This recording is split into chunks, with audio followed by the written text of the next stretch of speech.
بسم اللہ الرحمن الرحیم۔ السلام علیکم۔ بابا جی قبر بنانی ہے ایک حیران کر دینے والی داستان۔ آج سے 15 سال پہلے کی بات ہے۔ ہمارے محلے میں ایک گرکن رہتا تھا جو فوت ہو چکا ہے۔ نام محمد یوسف تھا۔ مضبوط جسم اور بڑی بڑی آنکھیں جن میں نور ہی نور بھرا ہوا تھا۔ ایمان اس کے چہرے سے چلکتا تھا۔ بارش چہرہ اس کی روٹین تھی۔ صبح گھر سے نکلتا تھا اور شام کو قبرستان سے واپس آتا تھا۔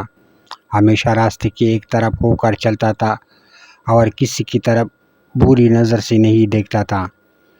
ایک دن محلے کے پڑھے لکھے لڑکے اکٹھے ہوئے اور یوسف سے کہنے لگے کہ آپ کی ساری زندگی قبرستان میں گزر گئی ہے، ہمیں کوئی واقعہ سنائے۔ یہ سن کر یوسف سنجیدہ ہوا اور لمبی سانس لی اور کہنے لگا، آج مجھے 27 سال ہو گئے ہیں، میں قبر بنا رہا ہوں۔ میرے ساتھ ایک ہی واقعہ گزرا ہے۔ گرمیوں کی دوپہر تھی۔ کچھ لوگ میرے پاس آئے کہ بابا جی قبر بنانی ہے۔ میں نے پوچھا کہ آدمی ہے یا عورت ہے، تو انہوں نے بتایا کہ عورت کرنٹ لگنے کی وجہ سے فوت ہو گئی ہے۔ وہ لوگ یہ کہہ کر چلے گئے۔ میں عموماً اکیلا ہی قبر بناتا ہوں۔ میں نے سخت گرمی میں قبر بنانا شروع کر دی۔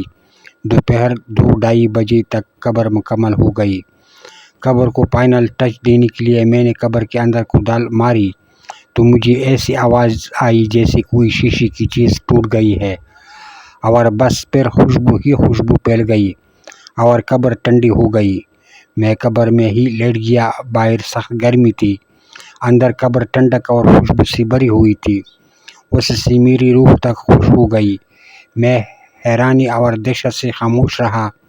مغرب کے بعد جب جنازہ آ گیا، عورت کے ورثاء نے اسے دفنا دیا اور چلے گئے، مگر میرے اندر تجسس بھرا ہوا تھا کہ اس عورت کی کون سی نیکی ہے جو اس کو اتنا بڑا انعام ملا ہے۔ باتوں ہی باتوں میں نے معلوم کر لیا تھا کہ یہ عورت فرید گیٹ بہاولپور کے اندر رہنے والی تھی اور بجلی کی کرنٹ لگنے سے فوت ہو گئی ہے۔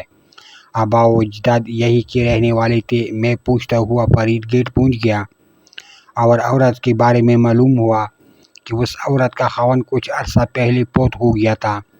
وہ بیچارہ 6-7 سال بیمار رہا۔ اس عورت نے دن رات اس کی خدمت کی۔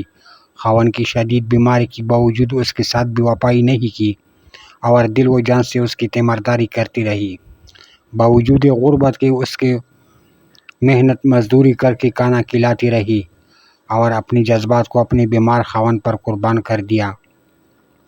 جو لوگ اللہ تعالیٰ کی رضا کی خاطر بلوث انسانیت کی خدمت کرتے ہیں اور اپنی راتیں بھی اللہ کی راہ میں جاگتے ہیں، انہی لوگوں کے بارے میں اللہ تعالیٰ نے فرمایا ہے کہ میں ایسے انعامات دوں گا کہ جس کو کسی آنکھ نے دیکھا اور کسی نے تصور بھی نہ کیا۔ خوش نصیب ہے وہ لوگ جن کی قبریں خوشبو اور ٹھنڈک سے بھری ہوئی ہے۔ دعا ہے کہ اللہ تعالیٰ ہمیں اور سب مسلمانوں کو بخش دے اور آخرت میں ٹھنڈک عطا فرمائے۔ آمین ثم آمین۔